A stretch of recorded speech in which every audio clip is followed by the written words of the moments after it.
So now let's do up the cinch. It's helpful to swing up the stirrup and put it over the seat so it's out of your way during this process. You want to bend down, grab that cinch and bring it up here. This is called the latigo. You're going to take this and you're going to put it through that hole in your cinch. Now, I do what is called the Texas T-knot. Apparently, a lot of cowboys have a problem with the Texas T-knot because it's not quick release, but a lot of people use it and it always works great. So once you have your latigo through the hole of the cinch buckle, you're gonna take the end of your latigo and you're gonna put it through the D-ring up here and back down behind your first run. And then you're gonna pull it through the hole on the cinch again and you're gonna give it a little snug. Now, what I like to do, my horse is growing out hair, has her winter coat, is to put my hand behind the buckle while I pull up, so it's not pinching anything. Now we're gonna do that again. We're gonna take the end of our latigo, stick it through the D-ring, but this time we're gonna go to the left and we're gonna pull it all the way through. And now we're gonna go right. So we're gonna cross over like this,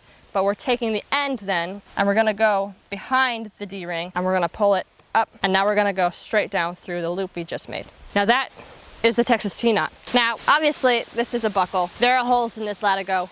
You could do this up like you would do a belt, but the problem for me is that holes don't go high enough for my horse, my latigo. So I would need to punch new holes, and you need to make sure that you have a hole that's just in that sweet spot. So it doesn't work for me personally, but you just need to try some things to see what works for you. So now we can take the end of this latigo and we can stick it through our latigo keeper and pull it down. Just like that. Now let's go over the very serious ill-fitting saddle points that you really want to avoid. Obviously, like I said earlier, saddle fitting is a very hairy, complex thing that you will learn over time, but just for beginners to not get overwhelmed with information, what you really need to look for and to avoid are the things that can actually very quickly make your horse go lame.